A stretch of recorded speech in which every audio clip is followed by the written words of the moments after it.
Cha kwanza nimshukuru ndugu yangu Ado, Mheshimiwa Ado, na nimekushukuru kwamba pamoja na ulivyozungumza kulingana na unakotoka, lakini umeamini kwamba tahadhari juu ya ulinzi ni nzuri sana.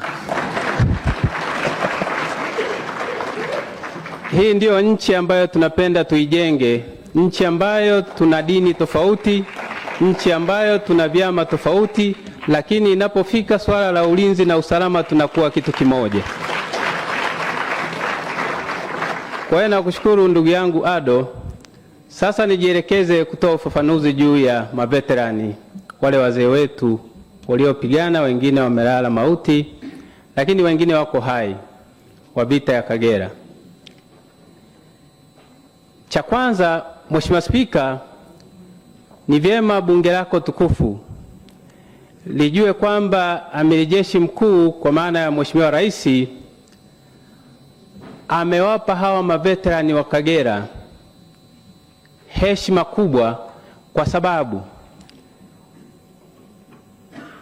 tangu walipomaliza vita ile, vita ya Kagera ilikuwa ina makundi matatu.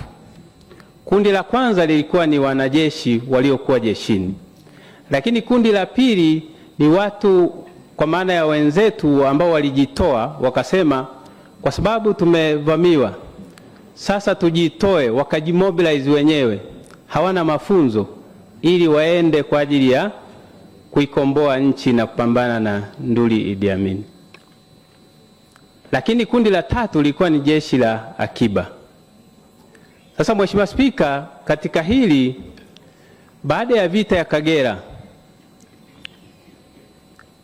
wale wazee wetu walivyorudi, vyombo vingine vya ulinzi na usalama vilitoa nafasi kwa watu kwenda kuajiriwa kwenye vile vyombo vingine tofauti na jeshi, kwa sababu wapo walioenda kwa ajili ya lile zoezi tu.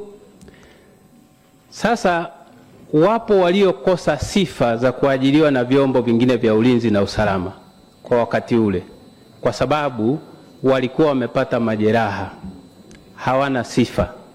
Hawa ndio ambao sasa tunawazungumzia. Lakini kwa huruma ya Mheshimiwa Rais Dr. Samia, pamoja na wakati ule walilipwa kifuta jasho shilingi 5,000 kwa wakati ule, iliyokuwa inaitwa Asante Nyerere. Lakini baada ya kulipwa, pamoja na mambo yote yaliyopita, Mheshimiwa Rais mwaka jana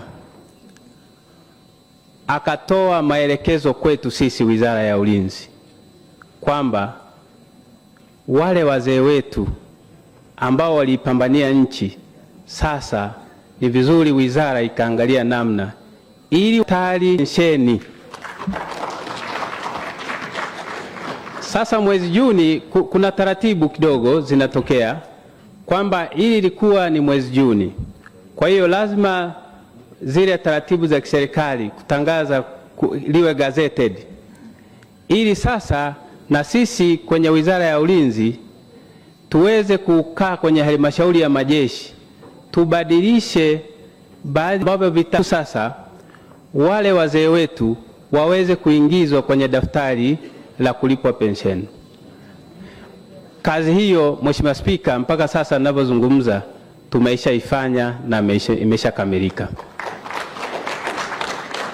Kazi ya pili Mheshimiwa Spika, ilikuwa sasa ni namna ya kuwatambua wako wapi hawa. Hii kazi na hii sasa waheshimiwa wabunge watatusaidia kwa namna moja au nyingine waweze kufikiwa kila mmoja. Tukawasiliana kupitia ofisi ya Rais TAMISEMI, kwa sababu kila wilaya sisi tuna mshauri wa jeshi la akiba au mshauri wa mgambo. Kwa hiyo kupitia ofisi ya mkuu wa wilaya tumekwisha tambua zaidi ya wazee wetu 7,800 tayari,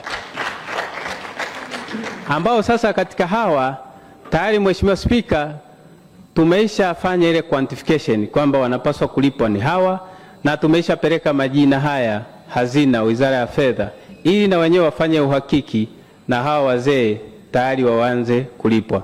Sasa rai yangu mimi kwa waheshimiwa wabunge akiwemo na ndugu yangu Ado ni kwamba mtusaidie kutoka kwenye majimbo yenu, na sisi tutatoa maelekezo na ushauri kupitia ofisi ya Rais TAMISEMI kwamba watusaidie sasa kutoa tangazo kwa wale ambao hawana taarifa rasmi. Ni ofisi ya Waziri Mkuu TAMISEMI. Ofisi ya Waziri Mkuu TAMISEMI, samahani.